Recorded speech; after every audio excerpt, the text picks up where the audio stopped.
where you give your power away is where you give your energy away. Where you give your energy away is where you give your vitality away. Anytime you go into a fight or flight state, you always go back to these 4 archetypes, which are the child, the victim, the saboteur, and the prostitute.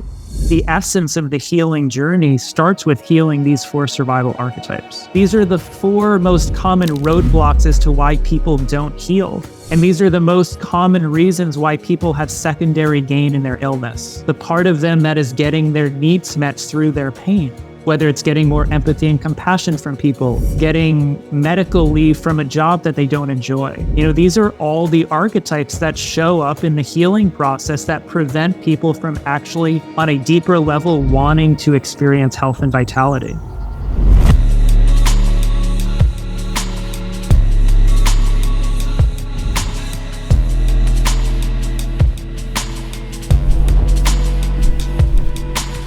Greg, round 3 on the podcast, and this one's going to be probably the best one. The 3rd time's the charm. Welcome back to the pod, man. Welcome back to Wellness and Wisdom. Dude, it's an honor to be here. It really is. And, this course I just created, I owe so much of it to you because you were the individual that really guided me in creating my first program, Healing the Mind. And as I was creating this one, I was like, there's no way I would have been able to do this myself if it wasn't for Josh's guidance and really learning how to create authentic content. So, thank you. I have so much gratitude for you and kind of the role you've played on my journey. Oh, man. Feels good to hear you say that. And it feels good to receive that. And we're all, I guess, as Ram Dass would say, walking each other home. And home to me is when we're at peace. I just feel like that is the greatest gift that you and I could give to our partners, that I could give to my son and my daughter as a father. Like, peace is what we're all looking for. And sometimes we have to go deep into history, which is why I'm so stoked that you've come out with this program. The link is on the screen, you guys. It's joshtrent.com/archetypes. And this is Greg's brand new program. We already went through Healing the Mind in the past, but this one's going to be an absolute game changer because Greg, I'm curious how you feel about this, man, as a jumping off point. Sometimes we have to go far back into history to understand what people have been dealing with for a long time, thousands of years. And maybe just don't get too deep into the weeds, but just on a high level, 30,000 feet. If people haven't heard of you, who are you today versus maybe when you came on the pod last time? And why now with the archetypes and healing your core archetypes? What's the gravitas behind that for you? So the me that I am now, I feel like I'm always going through this constant death and rebirth process. And the me that I am now is a me that I'm just getting to know. And that's the thing about archetypes is archetypes are really your relationship with your own power. And the me that I was 2.5, 3 years ago, I could see the disempowerment that I was still struggling with and the parts of me that I was still sabotaging, prostituting, falling into the victim, which a lot of these archetypes will get into.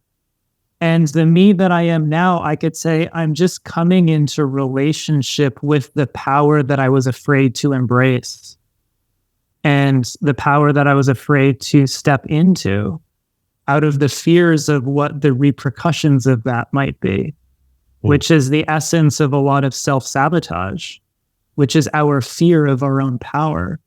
So I would say the Greg that's coming on to the podcast today is just less afraid of his own power. And that allows me to come forward with more of the fullness of my being, less compartmentalized in a way. So, I got a full body yes when you said that. It's funny because it's not funny. It's actually awesome. I can feel it from you. And this is the mark of somebody that's actually committed to doing the real work. And let's be honest, the real work gets fucking messy. It gets pretty messy at times. And I'm wondering, just to circle back to I asked you a two-folded question, like, as a holistic health practitioner, as a shamanic energy healer yourself, we've already talked about your Healing the Mind program and the great success that a lot of our audience members had in going through that program already. I'm curious now, like 2023, is there something specific about this time that really makes archetypes a focus for you, and also that you knew would be really helpful for your students? Yeah, I mean, archetypes kind of showed up in my life over the last few years as being an incredible vehicle for self-exploration. And one of the reasons for that is when you understand the nature of archetypes, you don't see it as a personal thing, you see it as collective patterns. And what better time in history to understand collective patterns than right now? If we look at, everything that's unfolded since 2020, we could see, for example, like those 4 survival archetypes just coming up like front and center. And anything that you're seeing in the external world is a mirror of something, some pattern happening and unfolding inside of you. Mm. Like I was just thinking like this morning, looking back at a lot of the things that we would get so enraged about, like the censorship and the kind of totalitarian kind of like control and abuse of authority. And I was just thinking, I was like, there's nobody that has censored or silenced me more than myself. There's nobody that's victimized me more than I've victimized parts of myself. There's no one that's sabotaged me more than I've sabotaged parts of myself. So what you see going on in the world is a mere reflection of some archetypal pattern inside of you. And what better way to do healing work, to do shadow work, to really reintegrate these parts of us than to use what's going on in the world as a reflection of your own psyche. So you can actually use times of crisis and chaos as a beautiful opportunity to shine light on the parts of us that are still disempowered, that are still in old contracts that need to be renegotiated. And that's why I felt like, this time creating the program around archetypes was so essential, and everything that was coming up in my own life, in my own personal life. It was just a beautiful opportunity for me to create a program that was really a reflection of that. And that's why I'm so excited to share this program. What was one of the old contracts that you burned in the fire of transformation as you were compelled to create this program? There's so many. I would say a big one is the contract that it is my responsibility to micromanage other people's experience of me, which is a huge source of self-sabotage, a huge source of like people pleasing, which is an expression of the prostitute archetype, kind of like the shapeshifter who's trying to be all things to all people.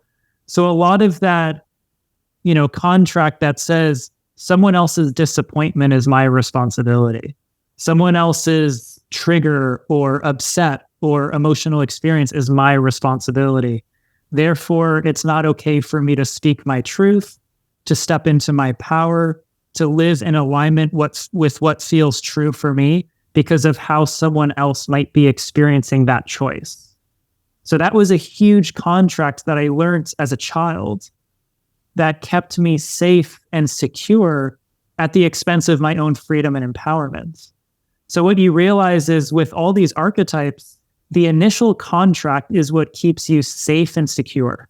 It gives you survival, right? It gives you security. But you reach a point, and most people's health challenges or healing crisis starts when that old contract is outdated and the new one needs to be negotiated, which is what's the new version of this archetype that allows you to step into your own empowerment and your own sense of freedom and sovereignty and let go of some of the old narratives that you had to, or let some of the old contracts go that were just to keep you safe and secure. So I think that's how I would kind of explain what's come up for me and how that kind of journey evolves. And the beautiful thing is, everyone can relate to these patterns because everyone has a saboteur. Everyone has a victim. Everyone has a child. Everyone has a prostitute. Everyone has the mother and father archetype inside of them. But it just gets expressed in different ways. So we can all relate to these patterns, which makes it easier and more approachable to look at. When you realize that everyone has a victim. It's not as hard to look at your own victim because you realize I'm not the only one expressing these patterns. I love that you said that at the contract creation point, at that source point of the creation, it's about safety. I mean, that is really big because, and I'm curious how you feel about this from like both a physiological standpoint, scientific standpoint, but also an emotional intelligence standpoint. Look at the lens if from 30,000 feet in the air when the child or even the adolescent, and by the way, I'm sure you talk about this in the program, these archetypes can come online almost at any time in someone's life. It doesn't always have to be in childhood, but at the core of it, wrapped around it is a contract for safety. Like what's actually going on in the physiology of the body? Is it a hormonal cascade? Is it trauma response? Like, and then also what's the emotional side of it? Like, how can we actually allow this traumatic event or painful event when we, on one side, create a contract for safety, which then closes our heart, blocks us from life from a life of freedom.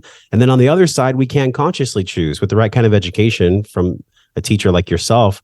There's a bridge between shutting down and silencing yourself and living a life of freedom. What is that bridge and what's the physiology of that bridge?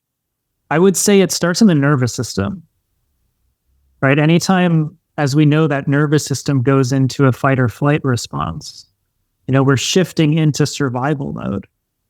And these survival archetypes are the archetypal forces that show up anytime we shift into survival mode.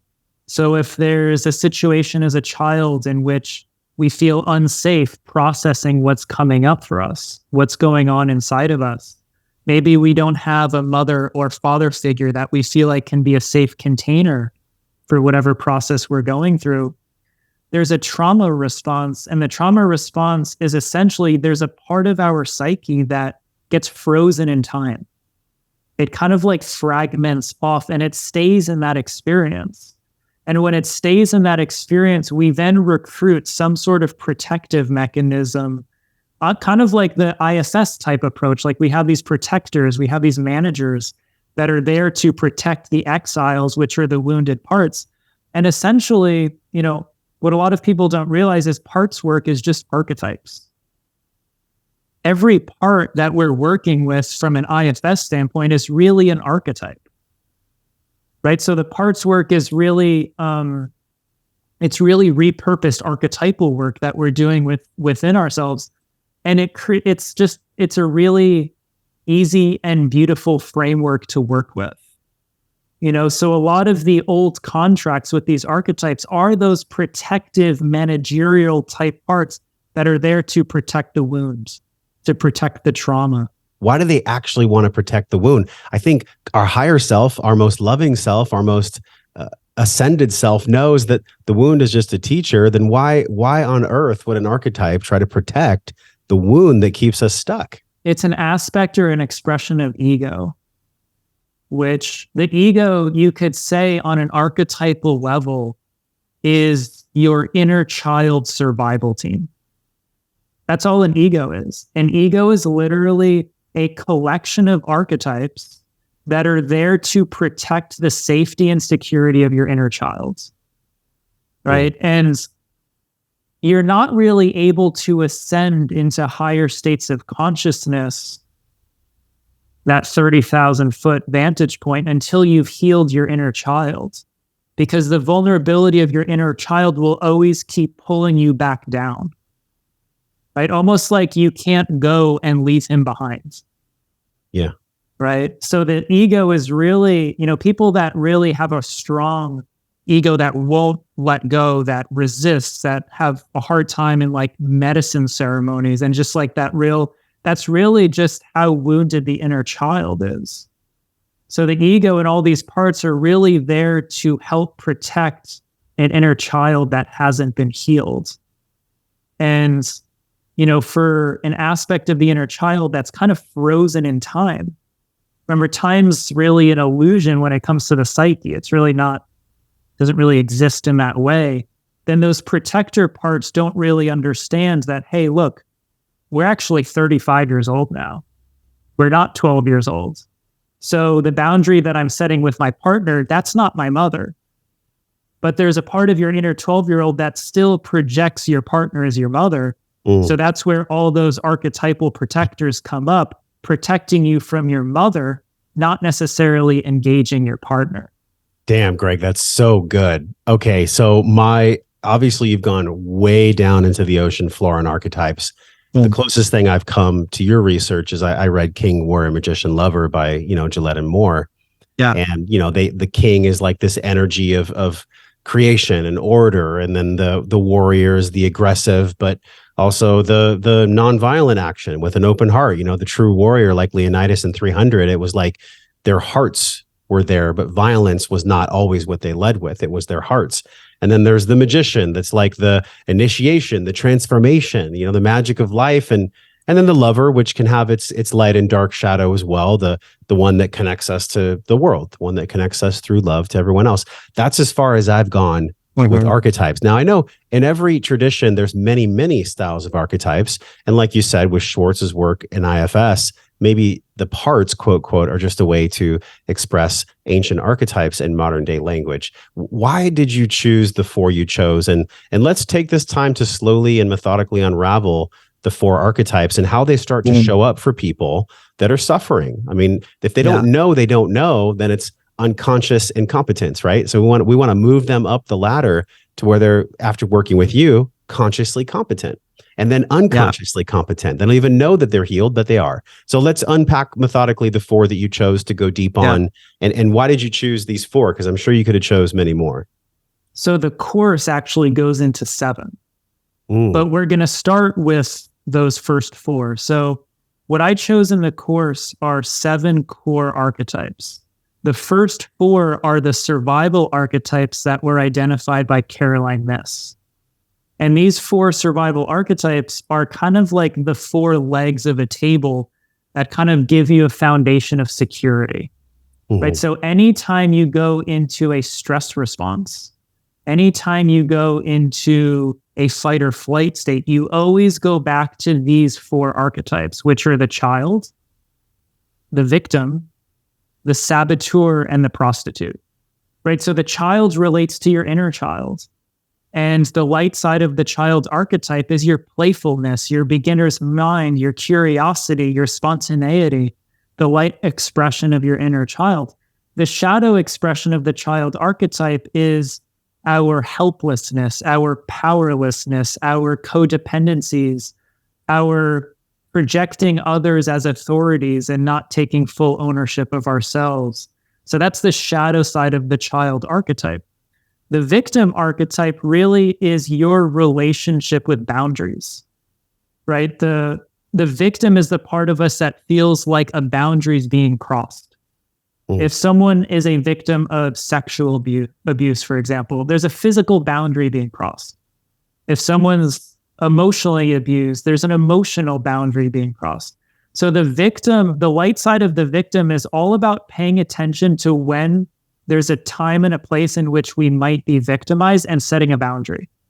That's the empowered victim.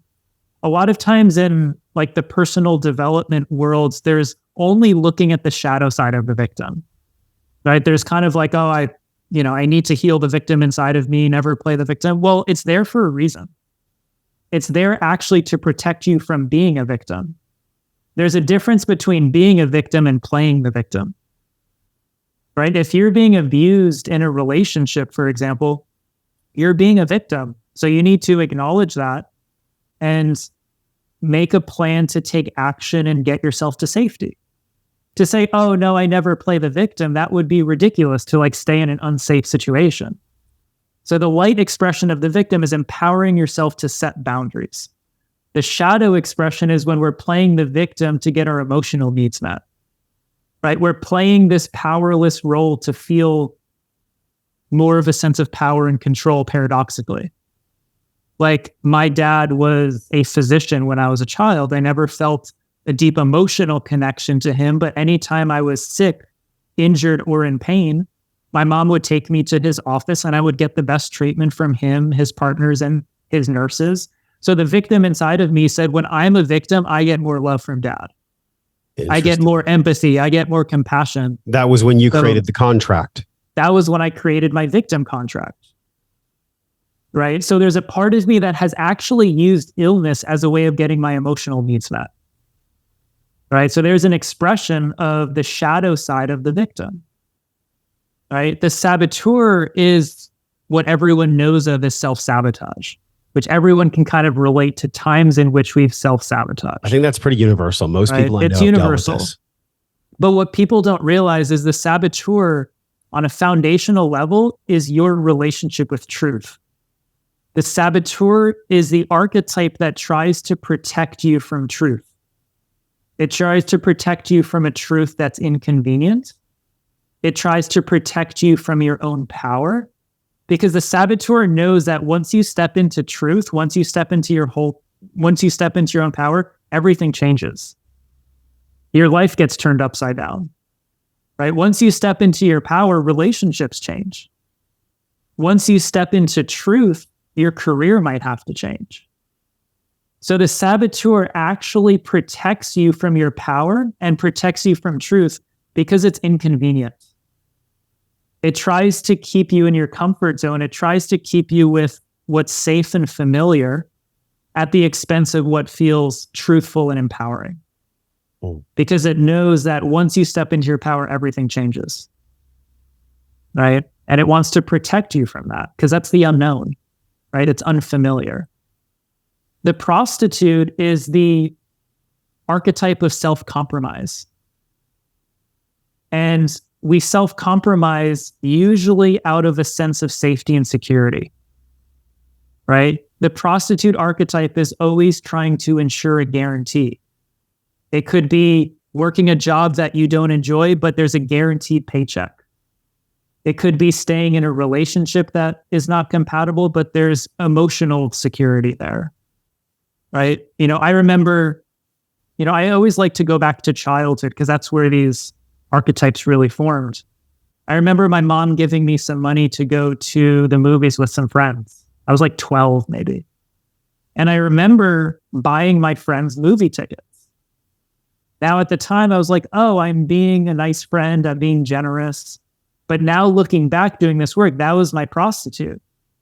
I was buying their loyalty, right? So the prostitute all relates to our self-worth and self-esteem. I didn't have the self-worth and self-esteem to think that they would want to be friends with me just for me. So I was buying an insurance policy, right? That's an example of the prostitute archetype. So the prostitute is all about your relationship with your own self-worth, your own self-esteem, and where you override intuition to always ensure some sort of guarantee. Like you get an intuitive hit. I need to leave my job and go be an artist. But the prostitute says, well, you're making good money being an accountant. Even though your soul's dying inside, you have a steady paycheck. So the prostitute's always bringing you back to what guarantees survival. So the reason I started with these 4 survival archetypes is these are the archetypes of where you give your power away.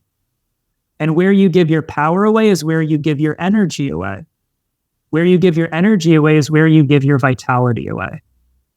And it's also, these are the 4 most common roadblocks as to why people don't heal. And these are the most common reasons why people have secondary gain in their illness. The part of them that is getting their needs met through their pain, whether it's getting more empathy and compassion from people, getting medical leave from a job that they don't enjoy. These are all the archetypes that show up in the healing process that prevent people from actually, on a deeper level, wanting to experience health and vitality. So these are, really the essence of the healing journey starts with healing these 4 survival archetypes. It's really beautiful the way you laid that down. I love it. Y'all rewind that and watch it again. Maybe you're already watching it again. The way that you described them on a visceral level, I was almost seeing the contract being wrapped around our wrists like handcuffs. Yeah. I want to do A, but I can't because I unconsciously believe B. And that contract that we unconsciously believe, there's ways to suss it out. There's breath work, there's plant medicine, there's external tools that bring light, that shine light on some of these contracts. But just because doesn't mean that you'll heal them. Mm-hmm. One can know about archetypes from top to bottom, it takes life experience and really meeting themselves in the mirror and being able to get their face bloody and their hands dirty and be in the arena. That's where the real work happens. So from all the clients you've worked with up to this point, it's been many years now, over a decade actually, for you in holistic health. What is a through line with people across the planet, specifically in North America? That's primarily where most of your clients are. What is the thing that is projected onto children from parents where the parents don't even know they're doing it? In other words, what is a contract that the parents themselves tended to have made from their parents that was learned that just gets passed on? Alan Watts describes it all wretch and no vomit. We just keep teaching our kids to do the same thing over and over and over again. And I laugh. It's not actually funny, but it is comical how we continue to allow this to happen until someone conscious comes along and they sit with our podcast and they start hearing and feeling new information that starts unlocking their chakras and starts making them feel and experience different energies of possibility. Like that's what this really is. This is a conversation that can change your life if you have the courage to take hold of it, if you have the courage to actually feel it and use it. So what are those things, Greg, that you've seen on a high level that parents unfortunately project onto their children, and then those children grow up to be adults and project it on theirs? Like, what is it? The 4 or is it something else? Well, that's why I included 7, because the other 3 archetypes are the mother, the father, and the Imago Dei, which is the image of God. And those 7 archetypes really are an expression of all of these patterns that get passed on from one generation to the next. You know, Carl Jung's quote that all children are tasked at healing the unresolved wounds of their parents. But whatever contract that they had with their parents of who they had to be as a child to get their needs met, if they don't heal that within themselves, then they take on that as a parent and project that onto their children. So all of these contracts are really ancestral patterns that just repeat over and over and over again. I included the Imago Dei because a lot of it are rooted in religious origins. You know, a lot of people's beliefs around what God is or what God wants, that dictates when they feel victimized, when they self-sabotage, when they prostitute themselves, when they shift into the child archetype. You know, an example of that is, you know, my mom's idea of unconditional love was just like saying yes to everything. You know, always being there, you know, never saying no. If you needed something, so there was a part of me that adopted this idea that the highest form of love, of unconditional love, meant giving myself away. You know, being that people pleaser. You know, always saying yes, never saying no. So there's the prostitute archetype that's actually being informed by your idea of what God is or what God wants, et cetera, et cetera. You know, also, I come from a lineage of Holocaust survivors. So there's a huge ancestral piece to these archetypal contracts. You know, you take a generation like that and ask yourself, well, who did they have to become to adapt to that trauma? What contracts did they have to sign, whether it's, you know, to not stand out, to stay in the box, to not speak your truth because you might get attacked or persecuted, et cetera, et cetera. So that gets passed down from one generation to the next and is now expressed in these archetypal patterns.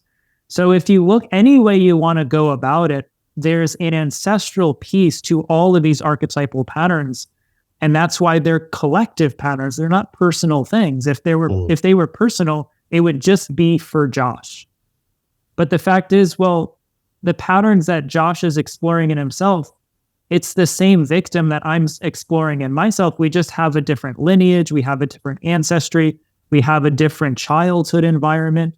So the ways in which we go about it might be a little different, but it's the same root contract of the victim archetype. It's so fascinating. Like earlier in the conversation, you said that sometimes people can be, quote, stuck in time, which I really love because I've experienced this, Greg, and maybe you have, and I know people in the audience have for sure.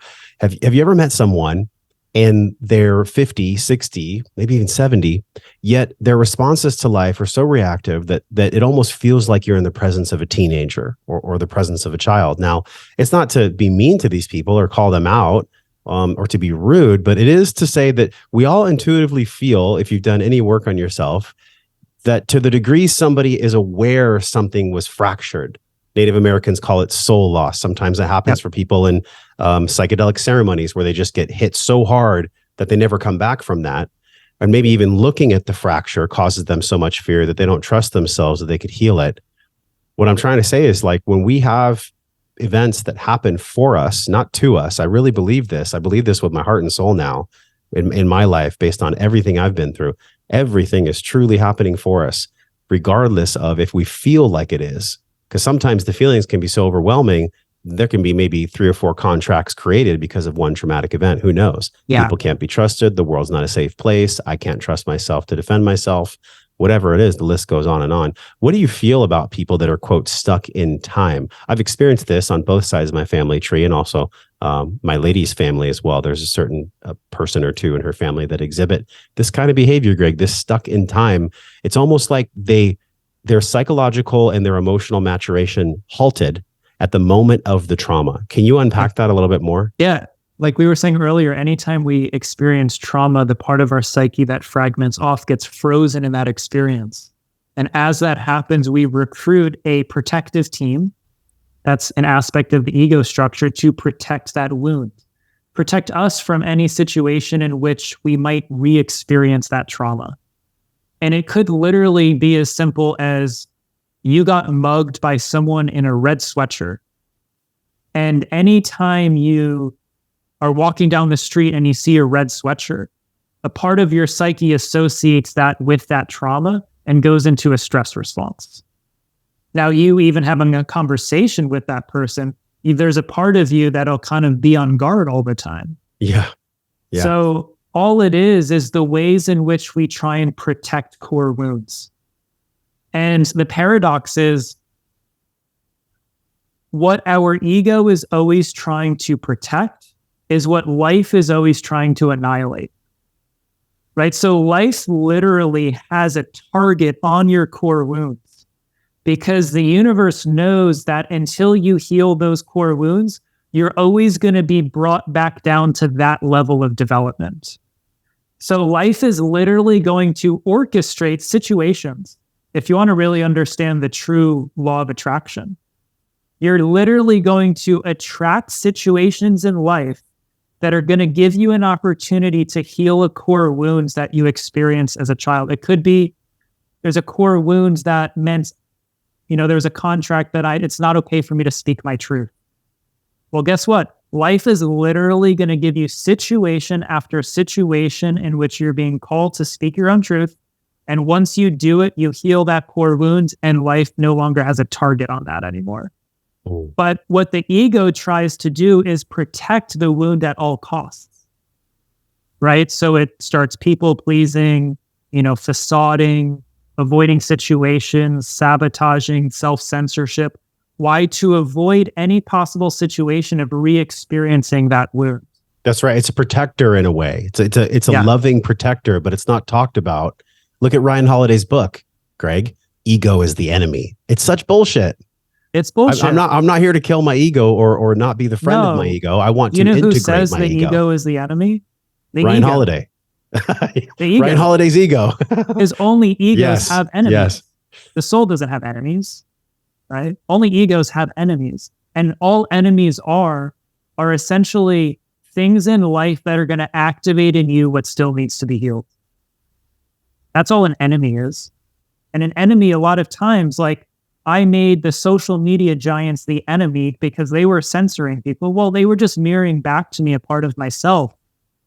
The villain that we project on the outside when we're playing the victim is a mirror of some villain inside of us that we're feeling victimized by. This is so good. Let me go into this with you because this has been such a paradox in my life. And I know that y'all can feel this. Like you said earlier, if you're in an abusive relationship, then you are playing the victim. And sometimes you have to go through that situation in order to figure out that, hey, this is my maturation. This is me actually growing as a soul. I choose not to be a victim anymore. there are certain things that happen. And I don't know if it's like bumps in the algorithm for the matrix, or if it is part of the divine orchestra that you talked about earlier. There are some times where I see such amazing people, such loving, awesome people, and they'll lose a child or they'll get in a car accident. And I ask myself, Dr. Matacurso was one of them. He lost his wife in childbirth.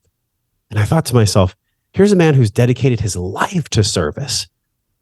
Love pours through every word he speaks. Yeah. Yet God, divine creator, chose to take this life from him.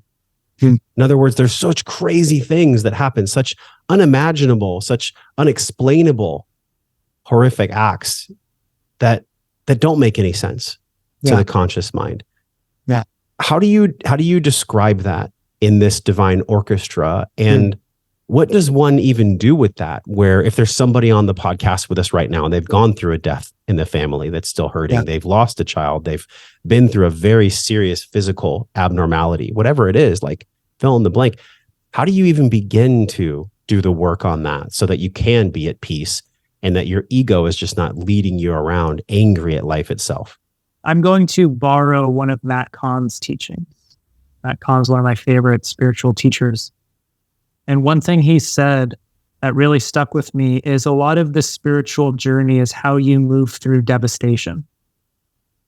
And devastation is designed to annihilate aspects of the ego from your cellular body. And if you allow yourself to be annihilated, you come out the other side reborn.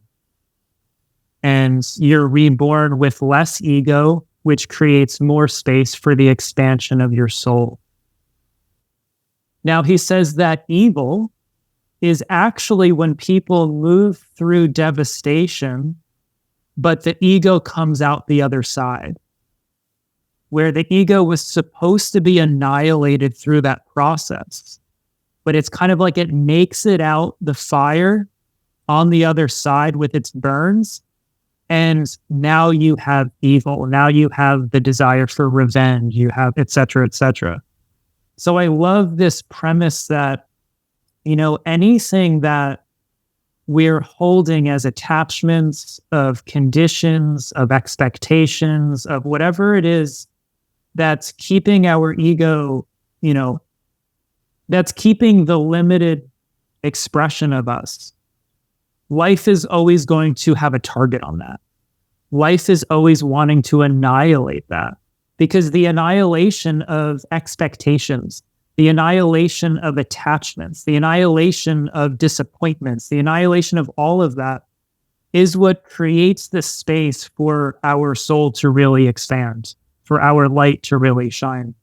So I think our relationship with devastation and what we allow it to do to us, where on a spiritual level, we're meant to allow devastation to annihilate us. It's like when you're in a medicine ceremony, you have to allow the medicine to do the work on you. Yeah. You just have to lay back and take the medicine. And I think life works in a similar way. And I've worked through a lot of this in my own life with a lot of the challenges I've worked through over the years, which is how much you can allow life to annihilate the parts of you that are still living in resistance. That's what allows these devastations to actually be a springboard for higher consciousness. And I think some souls, like you're speaking about, just need a higher level of devastation to really reach an even higher point of consciousness. Be careful what we pray for. I remember I was in a sweat lodge with Mark, and he's been here in the studio, Greg. And if you ever want to do a vision quest, Mark is your man. And also Tim. Mark and Tim lead the vision quest. And we were praying, we were singing songs, and we were sweating. And it was like that fourth round where you feel like you're going to pass out in the sweat lodge. And he stopped and he said, it's really important that you are careful what you pray for. If you pray for strength, then God, universe, creator will give you experiences to grow strong from. Yeah. If you pray for resilience, same thing. So there's something that hit me really hard recently. It was actually just this week, a few days ago. I had a dream. I took some new gummies from a potential partner, and they're not THC gummies. They're just mushroom gummies. And it was so profound, the dreams I had. I had the most lucid dreams, Greg, you could ever imagine. It was like I was walking between worlds.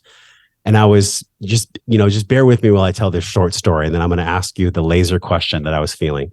Yeah. So I'm in a shopping mall. I'm young and I'm talking to this woman with white hair, and I don't know her, but I know her on some level. And we were both laughing. And I said, I've been afraid of death for so long. And it's been this fear of death that's been actually holding me back from living my life. It's been this fear of death that's been holding me back from like loving fully and living fully and expressing myself and just living my best life possible. And she said, well, there's no point to it all. And I was like, oh yeah, there's no point to it all. We both started laughing. That's the paradox. I wasn't swallowing the paradox that there's no point to any of this. There's no point. And there's no point to any of this, which is why we get to live so fully in love and love each other and connect. And it was this crazy dream. I woke up 6 a.m. I journaled, I texted people, I shared it. And I haven't shared this on a podcast yet. It literally, it makes me almost want to cry just talking to you about it. Like, it was such a profound dream. It was so powerful. And the lesson is, we're going to die. We're going to die. So I'm going to do everything that I possibly can from a place of curiosity and wonder and self-empowerment to peel away all these contracts and all these fucking layers that block me from loving my son and daughter, or my woman, or my family, or my audience, or you as a friend, as a teacher. Like, oh God, we believe so many things that aren't true because we created, as you said, these contracts at some point in our life where we thought they were true, but they're actually not true at all. And the gift of life is that we die. That's actually the whole gift. Because if we lived forever, we wouldn't treat it as special. We wouldn't really know what love is because it would have no opposite. The snake would never eat its tail. So this dream aspect, Jung and Freud, they both had their stuff with dreams. What do you make of dreams? What did you feel when I was sharing? And then also, what do you make of dreams as it relates to healing the archetypes? Because a lot of times archetypes come and speak to us through dreams. I know this woman did. She was some wise elder that came in. Maybe it was the mother archetype that came in. Maybe it was the Imago Dei. I don't know. I'm curious what you feel about all that. Well, I think dreams are a lot of times when our soul or higher consciousness speaks to us. And it's usually speaking archetypally. It's usually not speaking literally. So a lot of the dreams that we experience, if you understand archetypes, you then have a language to be able to interpret the dream. I think also sometimes dreams are ways in which our psyche defragments stress. So a lot of people, teach that, the more you grow spiritually and the more you heal, the less dreams you actually have, because your psyche doesn't have as much material that it needs to work through anymore. So I think there's many aspects of dreams, but what I think, what comes to me is the connection between dream and myth. Dreams and myths are the stories that we tell ourselves, the narratives that we create about ourselves and about life. And all of these archetypal contracts are based on our narratives, are based on the stories we create as a result of certain experiences. We go through a trauma, and after that trauma, we create a narrative about ourselves, about others, and about life. Right? And in that contract is who we have to be as a result of that narrative. And that's a dream that we live in. That's a myth that we create. So a lot of shamanism is about creating a counter myth, which is creating a new story, creating a new narrative, creating a new dream, which tells a more accurate depiction of reality, right? Rather than the fantasy of what we thought was true. So a lot of the archetypal contracts are really based on the dreams that we dreamt up, the narratives that we created as a result of our experiences. And that's also a lot of the stuff that was being passed down from one generation to the next, from our grandparents to our parents, from our parents to us. So it's our responsibility to redream a new dream that's more in alignment with truth. That's more in alignment with freedom and empowerment. It's our responsibility to dream a new dream. That takes me back in a time machine to having Paul Levy on the podcast, where we talked about Wetiko and the many ways that Wetiko uses us as an unknowing host. I say unknowing because if we were willing, then that would be a contract with demonic energy. Maybe that's present too. So I wonder if you could think about diving into your own healing spiral and the ways that you've gotten to dream a new dream.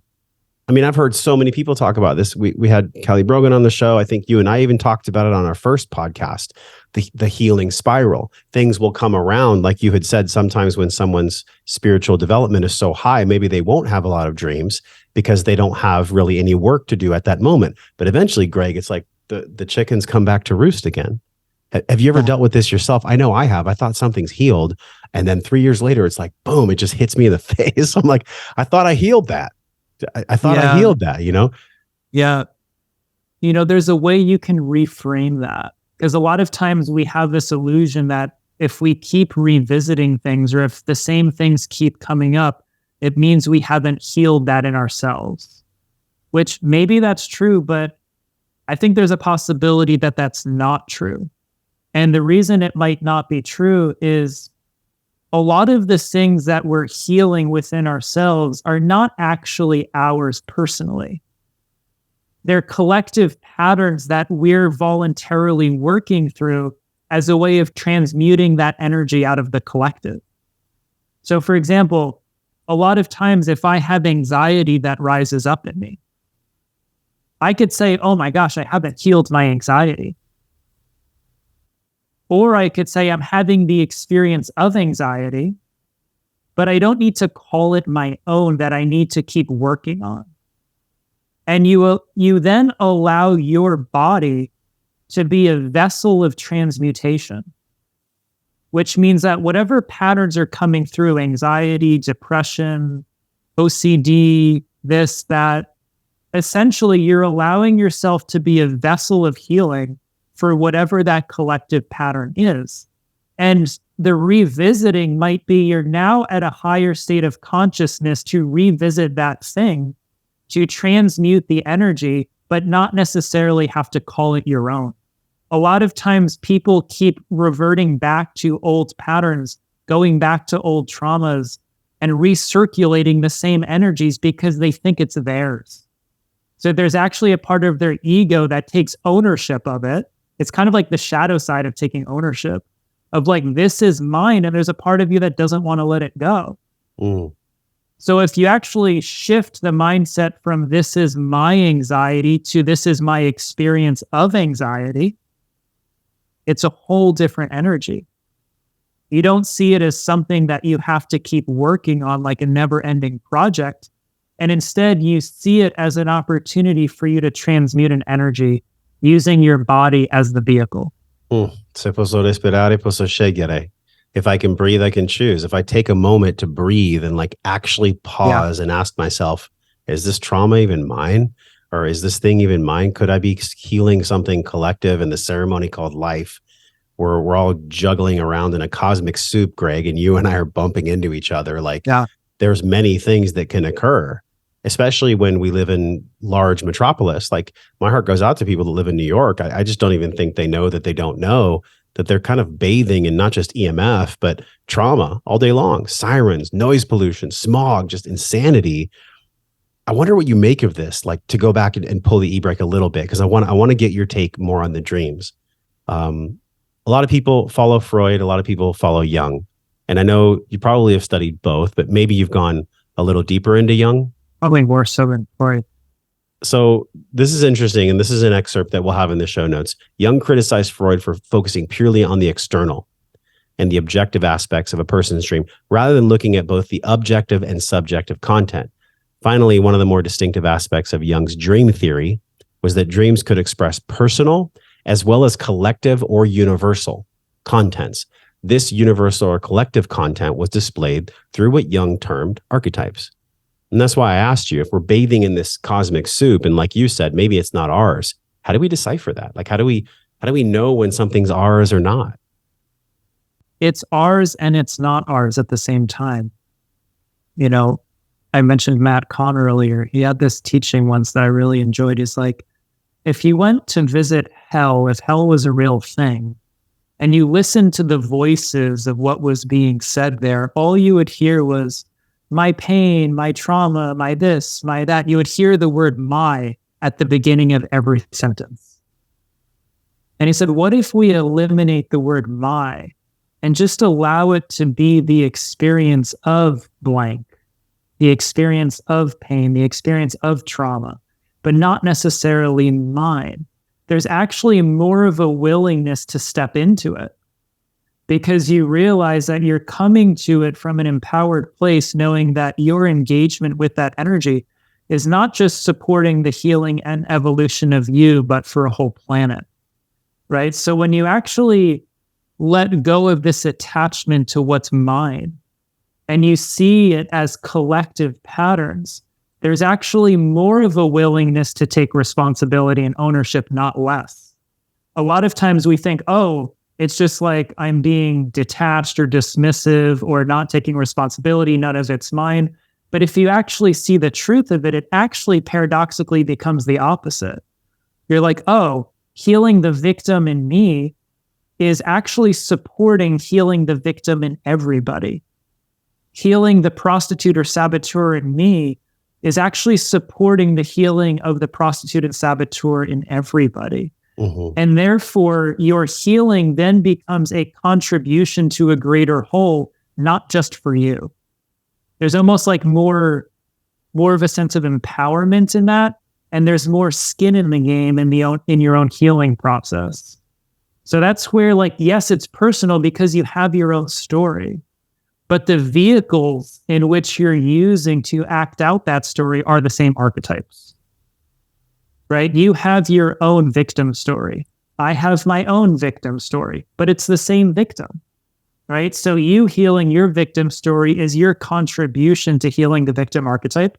Me healing my victim story is my contribution to healing the victim archetype, which gives everyone else more of an opportunity to heal their inner victim once we've done the work within ourselves. It's so good. And I wonder, yes, let's spend some time here. The Imago Dei.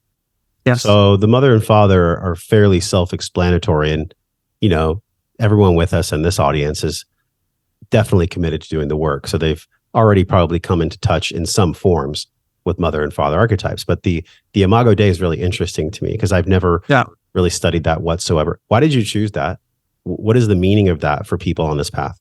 Can I just say one Absolutely thing about the mother and father? Go for it. A lot of people have done like the inner parenting and exploring their relationship with mom, exploring their relationship with dad.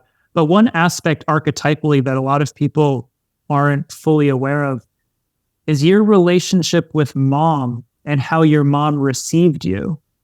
A lot of times sets the stage for how you receive yourself. And the way in which your dad received you is how you think you're going to be received by the world. So a lot of times the mother and father archetype set the stage for how we receive ourselves and then how we feel received by the world. And that sets the stage for how we parent ourselves, right? What we say yes to, what we say no to, what version of us we bring to the world based on how dad used to receive us. So a lot of renegotiating the contracts, like for example, my mom was very loving, but there was a smothering aspect to her. A lot of times I find myself loving my body, but smothering my body. When symptoms come up, I don't give the symptoms room to breathe. I'm like on top of it. Like, what's the supplement I need? What's the food I need? Right? There's my mom's energy coming through how I'm mothering my body. Yeah. My dad was very like intellectual, but not very emotional. So I used to bring all of my knowledge to the world, but not my emotions to the world, because I thought that what the world could receive was based on what my dad could receive. So these are a lot of the things that we go into the program that go way beyond just like inner parenting, but more some of the deeper contracts of how you receive yourself and how you feel received by the world. And once again, updating and renegotiating those contracts. So I just wanted to throw that in because that's a different perspective than some people are used to when it comes to like inner parenting. Yes, it's very good. It's very, what brings it, what comes up for me in that is the narrative that goes on in everyone's mind, right? And you talk about this in Healing the Mind, which we'll link as well in the show notes. In Healing the Mind, you first have to identify, well, what are the voices that you're hearing, whether it's OCD, whether it's self-narrative. And I loved what you said about the father is how we think will be perceived. Yeah.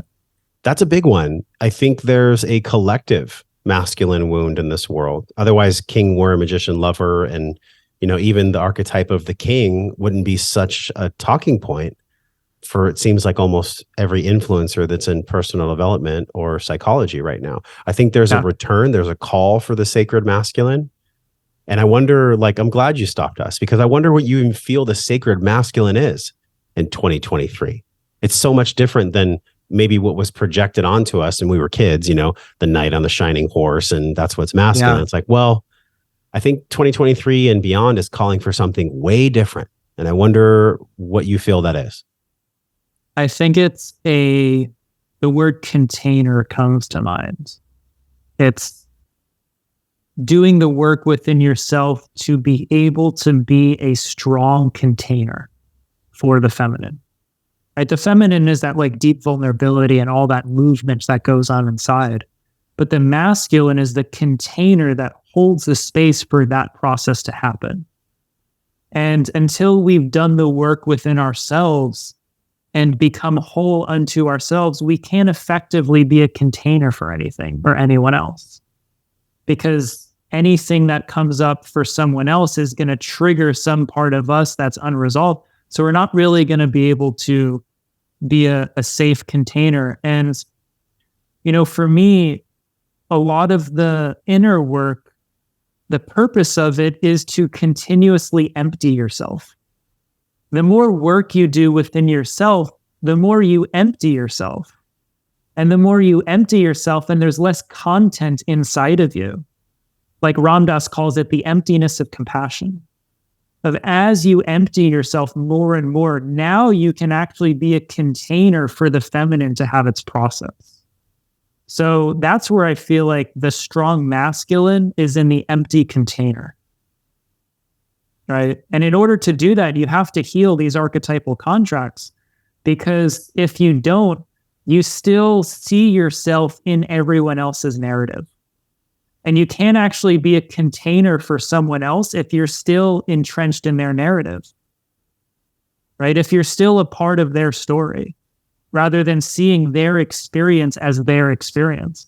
For example, your wife could blame you for something, or project something onto you, or, get triggered about something that you said or did. Well, Greg, that would never happen.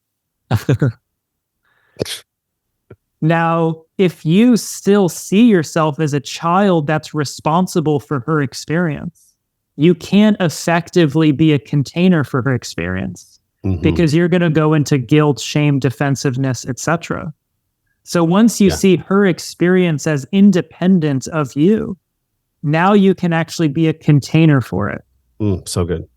Right? So good. So that's where I see the development of the masculine. That's so powerful. And, I've been talking with my men's group. I lead a men's group here. And this is something that comes up on the regular with all 9 of us. And that is, when do I know when to grit and when do I know when to quit, as far as it comes to a new relationship or even an argument with a woman or with a wife or with a partner. And the way that I see it is, again, if I can breathe, I can choose. If I breathe, then I can actually fill the bolus of my container with spaciousness because I'm breathing. And then next, can I use all my training and tools in that moment? Can I essentially prepare myself for that moment? I think what would be really helpful for all the women out there listening is when you come to your man with, and this works in any kind of I'm talking heteronormative, but this works in any way that you relate.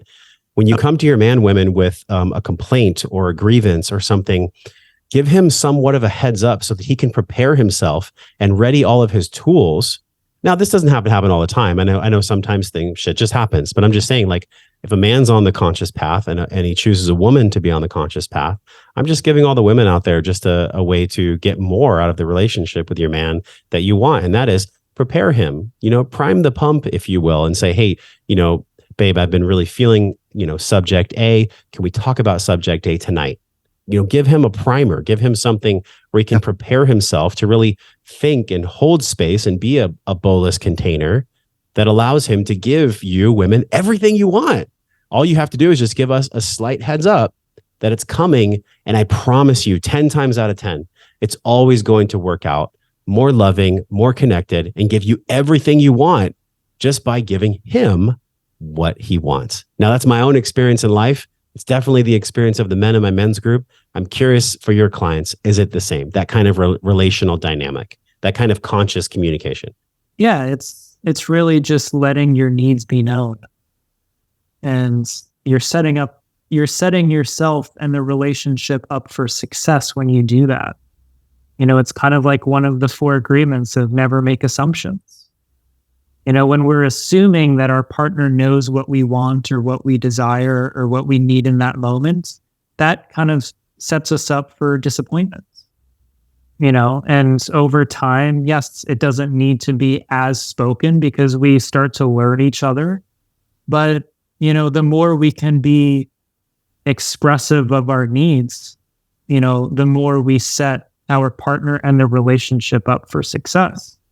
Now, a lot of times, kind of going back to the archetypes, if we haven't healed our survival archetypes, it's going to interfere with that process.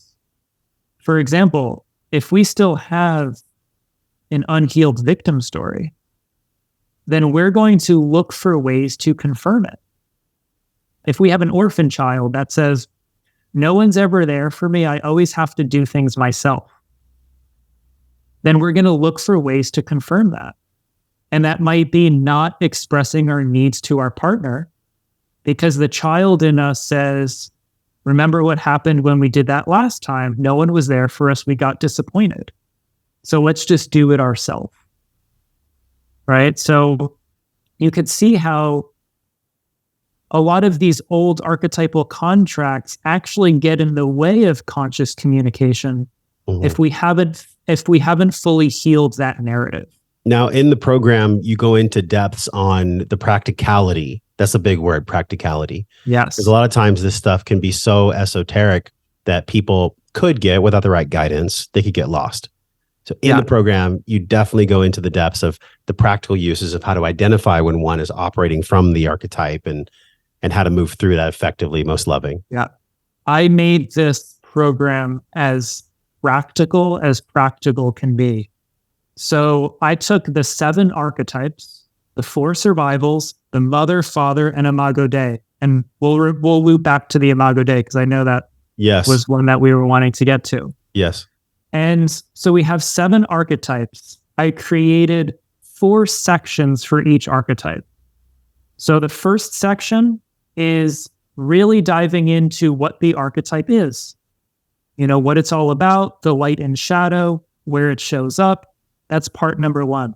Part number 2 is I then take you through a meditation using a lot of IFS principles to connect with that archetype inside of you, to get back to the root of it, to see it as a protector, where it lives in your body, and getting to know it so you cultivate an inner relationship with the archetype. So step 2 is meditation. Then step 3, we take everything that we learned thus far and I take you through an EFT practice, which is emotional freedom technique, a tapping technique.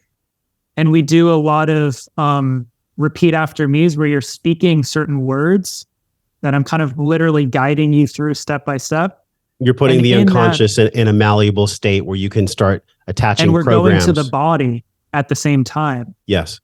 So we're tapping, we're speaking, and I'm taking you through active energetic clearings to work with some of those old contracts and clear them out in real time.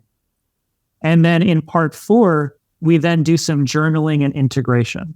So I literally take that structure for every archetype systematically of introduce and explore the archetype, take you through a meditation to connect with it, then do an energetic clearing after the meditation, and then do some integration work.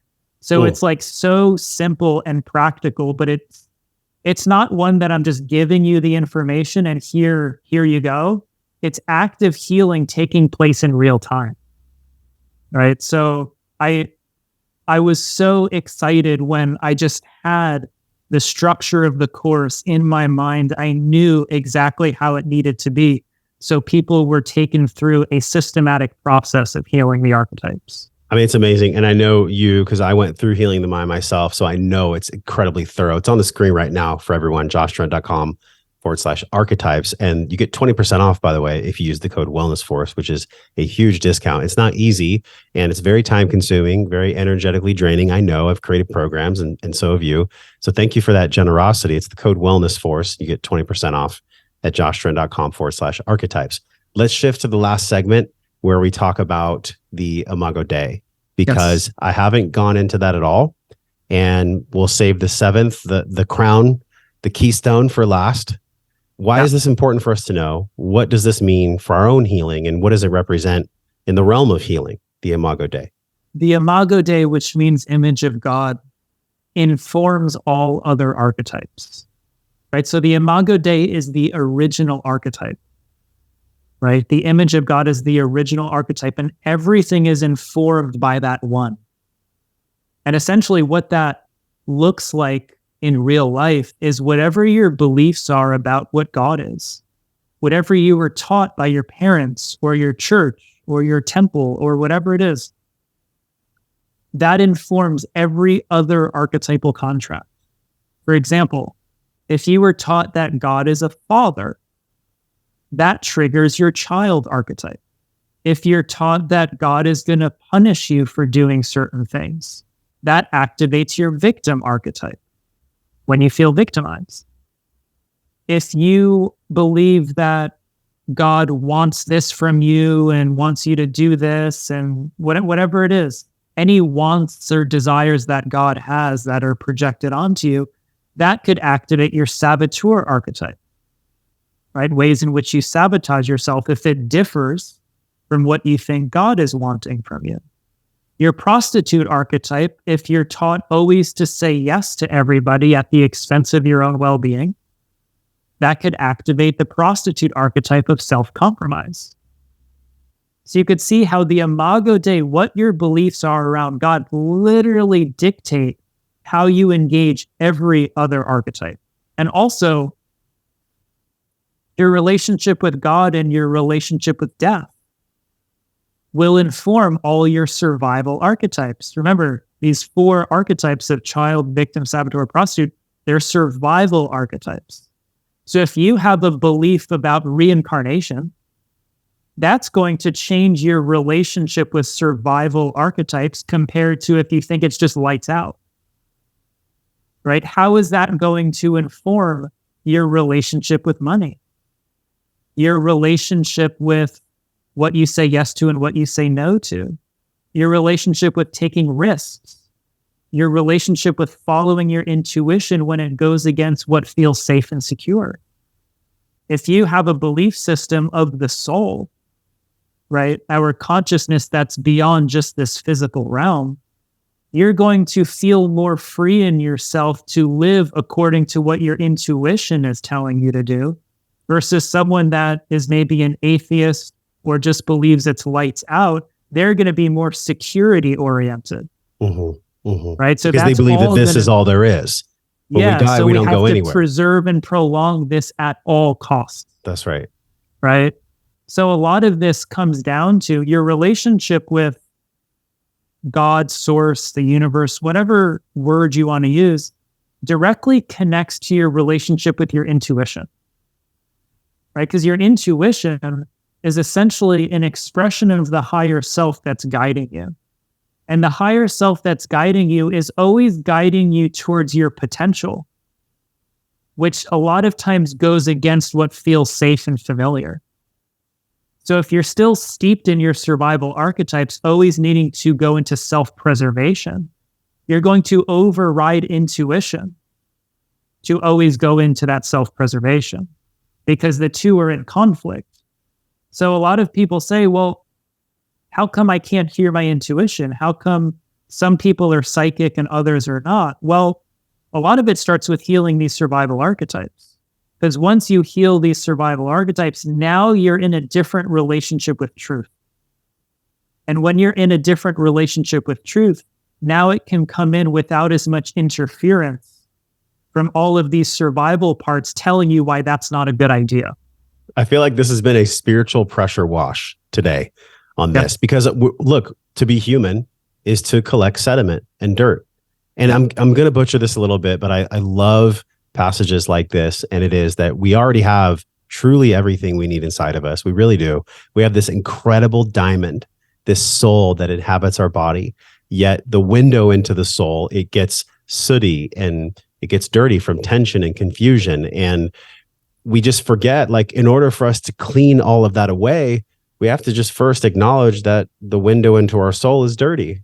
And it's all right, because that's part of the human experience, Greg. It's part of the way that we go through life, and we fall down and we have things that happen for us. And a lot of the cleaning, I think, happens in moments where, like you said, there's a health crisis. There's something radical that's occurring where all of a sudden we get pressure washed by the universe. We see the magnificence of our soul. We look into what's already there, and it's so amazing, and it's so loving, and it's so pure, and it's so good. And then we forget again, and we pressure wash again, and the spiral happens, and our consciousness grows. I wonder, with everything that we've talked about today, it's been so good.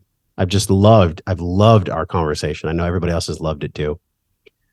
As we say goodbye, and you've answered this question already twice before, if you were to encapsulate, which can be challenging at times or not, if you were to encapsulate wellness now with everything that you've been through, with this second program, with all the clients across the world, and your own personal healing, rise above high in the sky as much as you need to, and answer this for us.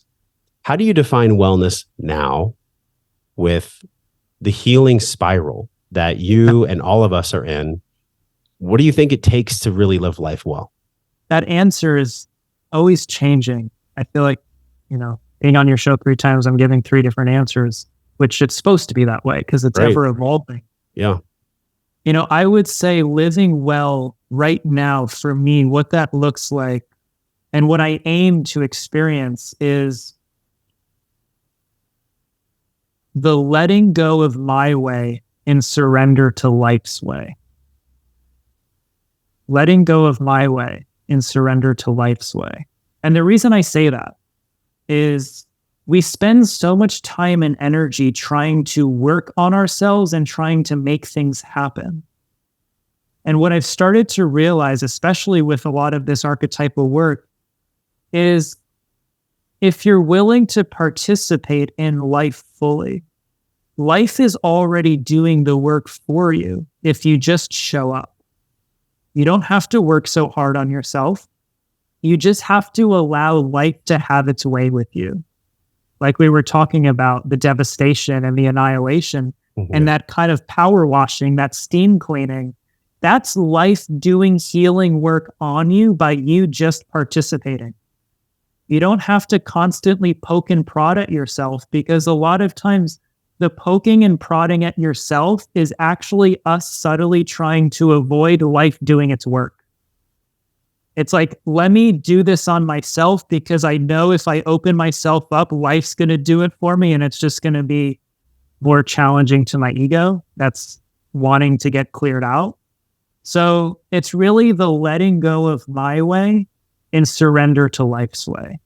That's how I could best describe it. And all that is surrender and participation. Well, Greg, I think that was eloquently said. And your way sounds like a really good way. I really love the peace. It's funny. We started the conversation. The very first thing we were talking about was peace when we first started the podcast. And I think out of all the different concepts and the archetypes and everything that we've explored today, and both the personal stories that we've shared, really the whole goal is not to have the most money. I mean, look, money is a good thing. I love money and I love the energy that money represents. The whole goal is not to have all the boats and all the cars and all the things. And if you want that and it makes you happy from a place of consciousness, cool, knock yourself out. I feel like what I've learned from you the most on this podcast and just reflecting in my own life is that the goal is actually to live, love, and be peaceful. That's the goal. Because at the very end, whenever that end is for all of us, we're going to look back and there's going to be an inventory of some sort. And we're going to cherish the moments where we held our children, where we loved each other, where we shared memories and conversations like this, where we just did it right. Yeah. And it's not even the term of doing it right. It's more like we just did it from a place of curiosity and of creativity. And you cannot create or be curious from a place of hatred or pain and have it be sustainable or fear. Or judgment. Or judgment. So I've really loved where we've explored today. Tell people again a little bit more about the program, who it's for. By the way, it's on the screen again, joshtrent.com/archetypes. And the code is Wellness Force for 20% off. So as we say goodbye, just speak to the person. Maybe they're closing their eyes right now. If you're in the car, don't close your eyes, pull over. And they're struggling. And they've had a lot of things come up for them. And they've felt a lot of what you've said in their heart when they listen to the podcast today. Just speak to them as we say goodbye with parting guidance. Any leaving thoughts or any wisdom that you could set upon the mantle for them to marinate on?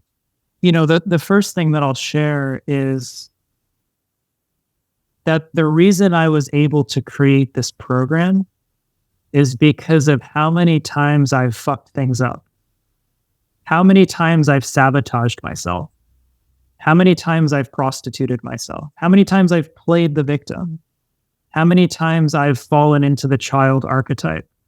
And each time I went back into those aspects of me, it gave me greater awareness of where my potential lies.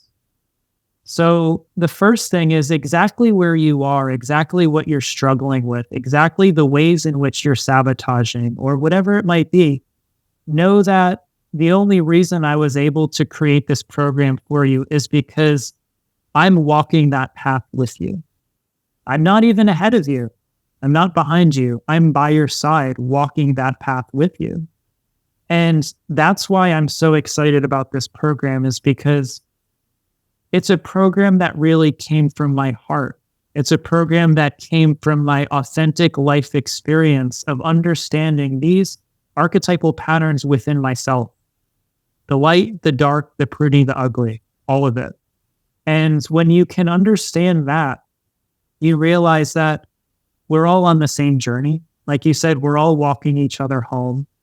And this program is me supporting you on your journey and walk back home, acknowledging that I'm not at some destination waiting for you. I'm walking alongside you, and this program is just an expression of that. The other thing is something I wrote down earlier, which is something that will really help this process, because these archetypes are always looking out for potential danger and trying to protect you from that. And to remind yourself that there's a difference between danger and discomfort. And a lot of times our patterns of self-sabotage, victimizing, et cetera, comes from not being able to differentiate what's uncomfortable from what's dangerous. And once we're able to do that, we're more than willing to step into the discomfort that otherwise we were unwilling to step into. And the willingness to step into discomfort is when these archetypal contracts evolve, grow, renegotiate, and get upgraded. So being able to differentiate, is this dangerous or is this uncomfortable? And if it's dangerous, get out. But if it's uncomfortable, lean in. Lean in. That was exactly what I was going to say. Thank you, Greg, for this podcast. It's been so amazing. And from my heart to yours, from both of our hearts, until we see you again on the next podcast, Greg and I are both wishing you love and wellness. We'll talk to you soon. Hey, thanks for watching this video. If you love this video, hit subscribe. That way you'll be automatically notified when new videos come out, new episodes, and also share this video with a friend. If you loved it, they're gonna love it too. Check out some of the videos on this screen that are perfectly curated based on the video you just saw. Make sure you follow me, and I'll see you in the next video.